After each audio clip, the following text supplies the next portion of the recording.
بسم اللہ الرحمن الرحیم۔ السلام علیکم پیارے دوستو، غم کا سال نبی کریم صلی اللہ علیہ وسلم کے جانشین چاچا ابو طالب اور بیوی خدیجہ رضی اللہ تعالیٰ عنہ کی وفات کا غم آج ہم اس ویڈیو میں بات کریں گے، تو آپ لوگ اس ویڈیو کو پورا ضرور دیکھیں۔ قافلے کی دستک کے بعد کفار مکہ کا غصہ اور بڑھ گیا۔ حضور صلی اللہ علیہ وسلم کے مقام منصوبہ کو پہچاننے کے بجائے وہ ظلم کرنے میں اور تیزی دکھانے میں لگے، لیکن حضور صلی اللہ علیہ وسلم نے پہلے کبھی قریش کے ظلم ستم کی پرواہ کی اور نہ اب کسی مسلمان کو کچھ خیال۔ تمام مسلمان خاموشی اور سکون سے نماز پڑھتے، روزہ رکھتے، ہجرت کرتے اور موقع موقع سے اپنے پڑوسیوں اور رشتہ داروں کو کلام الہی سناتے، تبلیغ اسلام کرتے اور جو مسلمان ہونا چاہتا اسے اسلام کی دعوت دیتے۔ اس طرح دھیرے دھیرے بہت سے لوگ مسلمان ہو گئے۔ اس بیچ ابو طالب، جو حضور صلی اللہ علیہ وسلم کے چاچا تھے، بیمار پڑے۔ چاچا ابو طالب کے انتقال کا غم۔ ابو طالب کی عمر 80 سال کی تھی، بہت بوڑھے ہو چکے تھے۔ شعبے ابی طالب کے وہ بھی 3 سال تک بھوکے پیاسے قید رہے تھے۔ مسلمانوں کو، ان کی عورتوں کو، ان کے بچوں کو بھوک سے ایڑیاں رگڑتے دیکھا تھا۔ ان تکلیفوں اور بھوک پیاس کی زیادتی سے ان کی صحت پر برا اثر پڑا تھا۔ وہ کمزور ہو کر بستر پر پڑ گئے تھے۔ ان پر بیماری نے اپنا پورا قبضہ کر لیا تھا۔ چونکہ حضور صلی اللہ علیہ وسلم سے ابو طالب کو بے حد محبت تھی، وہ حضور صلی اللہ علیہ وسلم کی ہر حالت میں مدد فرماتے، سرپرستی کرتے اور ہر طرح سے حمایت کرتے رہے۔ اس لیے حضور صلی اللہ علیہ وسلم کو سے بے حد محبت ہو گئی تھی اور آپ نے ان کی دیکھ بھال میں کوئی کمی نہ کی۔ ابو طالب کو مکہ والے بھی عزت کی نگاہ سے دیکھتے تھے، اس لیے ان کے بیمار ہونے کی خبر عام ہوئی تو مکے کے تمام بڑے بھی ان کو دیکھنے اور آپ کے پاس بیٹھنے کے لیے آنے لگے۔ حضور صلی اللہ علیہ وسلم چاہتے تھے کہ ابو طالب کا وفات علاج کرائے، لیکن کفار تو کہینوں اور عارفوں کو دیکھنے کے قائل تھے۔ خود ابو طالب بھی یہی چاہتے تھے، چنانچہ ان کی خواہش ہوئی کہ ابراس کو بلایا جائے۔ ابو جہل نے کہا کہ وہ مر گیا ہے۔ ابو طالب یہ سن کر خاموش ہو گیا۔ دوسرے دن ابو لہب کہینوں اور عارفوں کی ایک بڑی تعداد کر لے آیا۔ ان لوگوں نے آتے ہی ابو طالب کو دیکھا، ایک نو سنگریز پھینکو اور ان کو اٹھا کر گھونسا، غور سے دیکھا اور گرج کر بولا، کچھ نہیں صاحب، کا غم ہے، دھونی دو، آرام ہوگا۔ دوسرے ہی ابو طالب کی پتلیاں غور سے دیکھتی، پتلیوں میں روشنی تھی، پاس بیٹھنے والوں کی شکلیں صاف نظر آ رہی تھی۔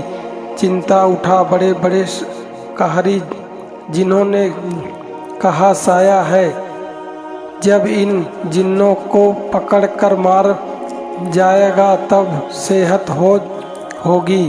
تیسرے نے طست میں پانی بھر کر دیکھا، دیر تک دیکھتا رہا، جب کچھ نظر نہ آیا تو بولا، کوئی بڑا خبیث جنات لپٹا ہوا ہے جو کہ شکل تک نہیں دکھتا، کوئی جانتا ہو تو بتائے کہ وہ کون سا جن ہے، ہم اسے پکڑ کر مار ڈالیں گے۔ चौथे ने इंसानी जिस्मों के अंगों की हड्डियां निकालकर फैला दी।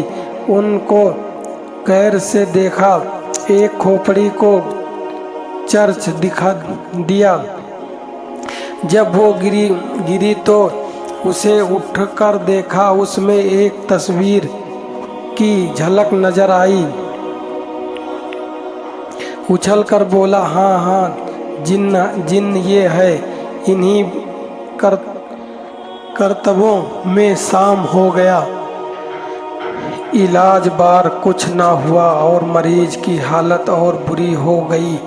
हुजूर सल्लल्लाहु अलैहि वसल्लम इन शैतानी गिरोह को देखकर कोड़ रहे थे। वो देख रहे थे कि मरीज का आखिरी वक्त करीब आ गया है। जी, मैं आता था कि खुदा की इलाज शुरू कर दें और कुछ नहीं तो थोड़ा बहुत शहद ही चटा दें, लेकिन इसमें भी कुफ्फार रुकावट पैदा कर रहे थे। अबू तालिब पर गलत तरी हो रही थी। रात बड़ी बेचैनी से गुजारी। कुफ्फार को ये डर भी था कि कहीं मोहम्मद सल्लल्लाहु अलैहि वसल्लम मरते वक्त ही अबू तालिब को मुसलमान न कर दे।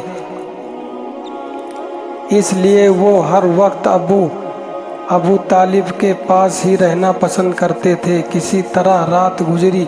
सुबह हुई तो अबू तालिब की हालत कुछ बेहतर नजर आई।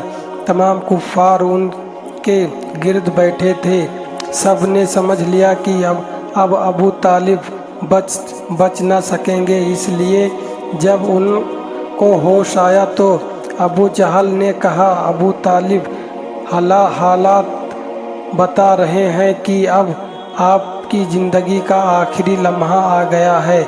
आप अपनी ज़िंदगी में इस झगड़े को जो हमारे और आपके भतीजे मोहम्मद सल्लल्लाहु अलैहि वसल्लम के बीच है ख़त्म कर जाएं, ताकि आपके बाद ये झगड़ा बढ़कर भयानक लड़ाई की वजह न बने। अबू तालिब ने उससे पूछा, तुम क्या चाहते हो? अबू जहल ने कहा, हम सिर्फ ये चाहते हैं कि आपका भतीजा मोहम्मद सल्लल्लाहु अलैहि वसल्लम हमारे 1000 साल माबूदों को बुरा ना कहे। हुजूर सल्लल्लाहु अलैहि वसल्लम अपने मोहतरम चाचा के पास ही बैठे थे। अबू तालिब ने उनसे मोहम्मद सल्लल्लाहु अलैहि वसल्लम खिताब करते हुए कहा, बेटे तुम क्या कहते हो? हुजूर सल्लल्लाहु अलैहि वसल्लम ने खड़े हुए और आपने फरमाया, चाचा मैं किसी के माबूद की तौहीन नहीं करता, सिर्फ ये कहता हूँ कि एक खुदा की इबादत करो, उस खुदा की जो कि पालनहार है, जिसने पैदा किया है, जो मौत पर कदीर है, इसके बाद जिंदा करके हिसाब लेगा। वो पाक है, बदले के दीन का मालिक है, उसकी इबादत ही सही है। निजी उसको मिलेगी जो निजात देने वाला की इबादत करेगा। आपने हाथों से तलाश कर बताए पत्थर के बुत खुदा नहीं हो सकते। मौत की खबर ने सारे घर में जलजला पैदा कर दिया था। थोड़ी देर के बाद नहा धुल कर नमाज जनाजा तैयार हुआ। लोगों की भीड़ लगी हुई थी। वो जनाजा मक्का से बाहर लाए और निहायत शान और इजाज़ के साथ काबिला बना असद के कब्रिस्तान में दफन किया। हज़रत खदीजा रज़ी अल्लाह ताला अन्हा के इंतकाल से हुजूर सल्लल्लाहु अलैहि वसल्लम को बेहद रंज हुआ और आपने फरमाया, ये साल गम का है। इस साल अबू तालिब की भी वफ़ात हुई है।